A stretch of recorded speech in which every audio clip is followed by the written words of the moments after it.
चाहिए।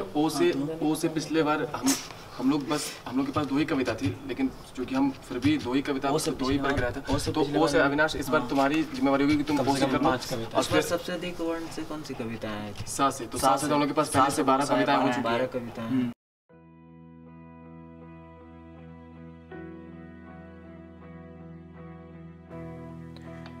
इन्हीं गर्मियों में जब बड़े बड़े शहरों के छोटे छोटे बच्चे जस्टिन बीबर और आईपीएल के खुमार में डूबे पाए जाएंगे, छोटा नागपुर के इस पठार पर बसे स्कूल के इन लड़कों को दिनकर, जयशंकर प्रसाद और महादेवी वर्मा की रचनावलियों में डूबा देख आपको हैरत हो सकती है। हर दिन कूल हो रहे इस मुल्क में आखिर कविता, और वो भी हिंदी कविता, को कौन याद रखता है?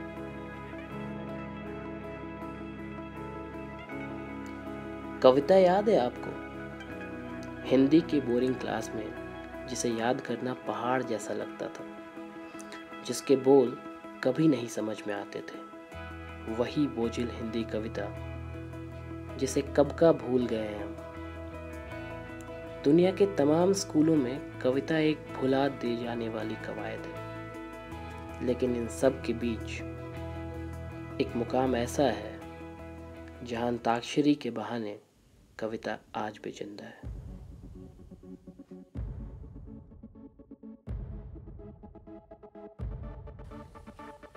तो आइए चलते हैं उस दुनिया में जहां कविता अब भी लाजवाब है, जहां गीत अब भी बरकरार है, वही गीत जिसकी कसक अब भी हमारे सीने में कभी कभी उठती है। 1989 11 नवंबर को जब हम यहाँ आए, उस समय नेतरहाट विद्यालय के स्थापना दिवस के संदर्भ में तैयारियां चल रही थीं। तकरीबन 5-6 महीने के बाद अप्रैल मई का महीना होगा और पहली बार हम इस विद्यालय में अंत्याक्षरी प्रतियोगिता देख रहे थे।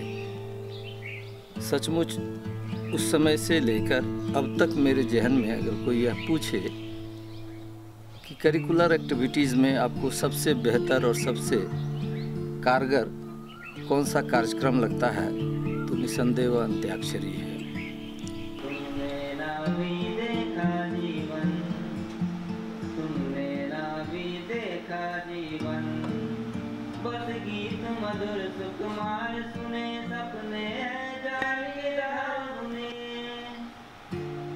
हम में से बहुतों के लिए अंताक्षरी फिल्मी गानों से जुड़ा एक खेल है, एक ऐसा खेल जो इस देश का नेशनल टाइम पास है। बैठे बैठे क्या करोगे, करना है कुछ काम, शुरू करो अंताक्षरी लेके प्रभु का नाम। लेकिन नेतरहाट स्कूल में ये थोड़ा अलग है।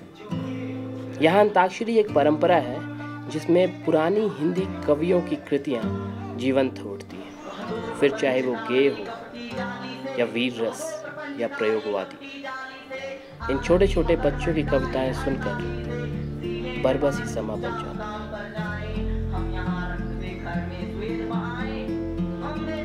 टीनेज की दहलीज पर कदम रखे इन बच्चों की जुबान पर हिंदी के महान कवियों की कविताएं मुखर हो एक अलग स्वरूप प्राप्त करती हैं। इन कविताओं में छुपे व्यवस्था के प्रति व्यंग वो कितना जीते समझते हैं मालूम नहीं, लेकिन उनकी लड़कपन का जादू कुछ ऐसा है कि इस काव्य पाठ को सुनकर वहां बैठा हर कोई कविता की जोर से परिचित हो जाता है।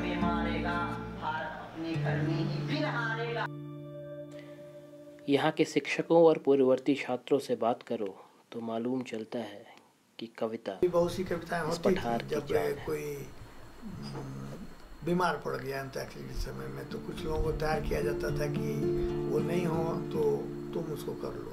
तो मैं उसमें सब्स्टिट्यूट के रूप में गेय कविता, वैसे मैं प्रयोगवादी ही करता था।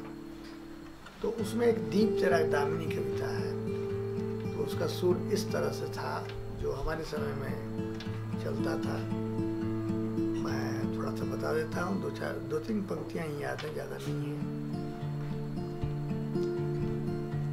दीप तेरा दामिनी, दीप तेरा दामिनी, चपल चितवन ताल पर बुझ बुझ जलारी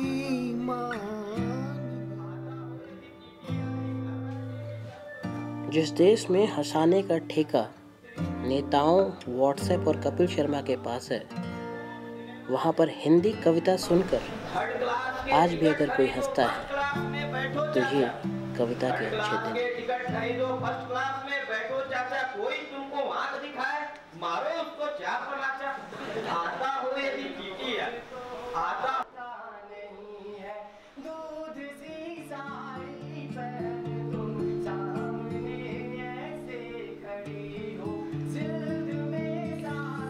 छंद को छिन्न भिन्न कर देने वाली इंटरमार्क कविता के इस दौर में कविता का गेय स्वरूप गायब सा होता जा रहा है, और ऐसे में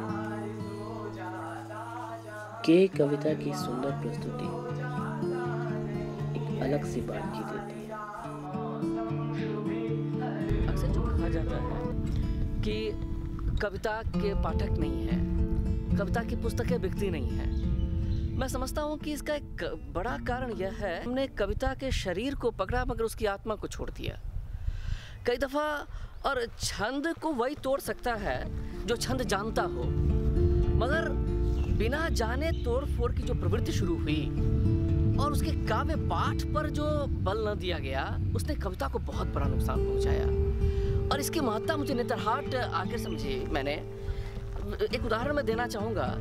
केदार जी का बड़ा प्रसिद्ध गीत है मांझी ना बजाओ वंशी, सिलेबस में था एमए के या बीए की, मुझे ठीक से याद नहीं, मगर कभी यह अनुभव नहीं हुआ कि इस गीत को इतने बढ़िया तरीके से गा सकते हैं, तो वह बोझिल लगता था।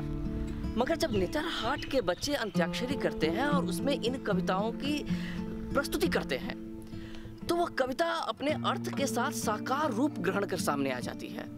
और मुझे लगता है यह परंपरा जैसे जैसे विकसित होगी, निश्चित तौर पर फिर से कविता का दौर वापस आएगा।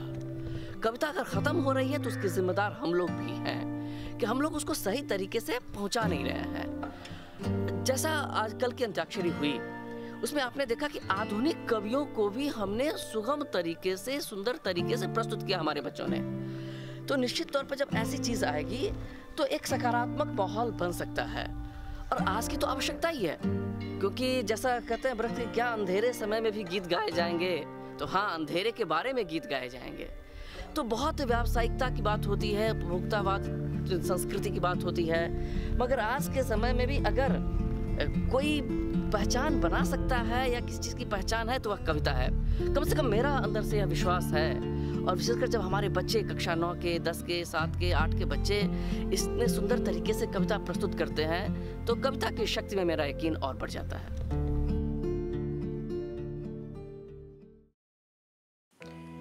ये ट्रॉफी तो महज एक बहाना है। इस अंताक्षरी के बहाने इन बच्चों का हिंदी कविता से ऐसा याराना हो जाता है जो ताउम्र इनके साथ बना होता है। और यही वो सांस्कृतिक विरासत है जो ये स्कूल इनको देता है। इन सब से दूर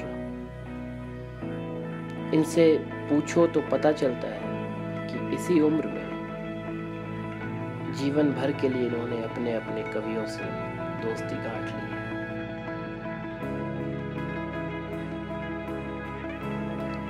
एक ऐसी दोस्ती जो दराजों में बंद पड़े इन किताबों के प्रति हमारा विश्वास और पुख्ता करती है, जो इस बात की ताकीद करती है कि साहित्य कालजयी हो तो उम्रों, पीढ़ियों और समय के प्रभाव के पार है।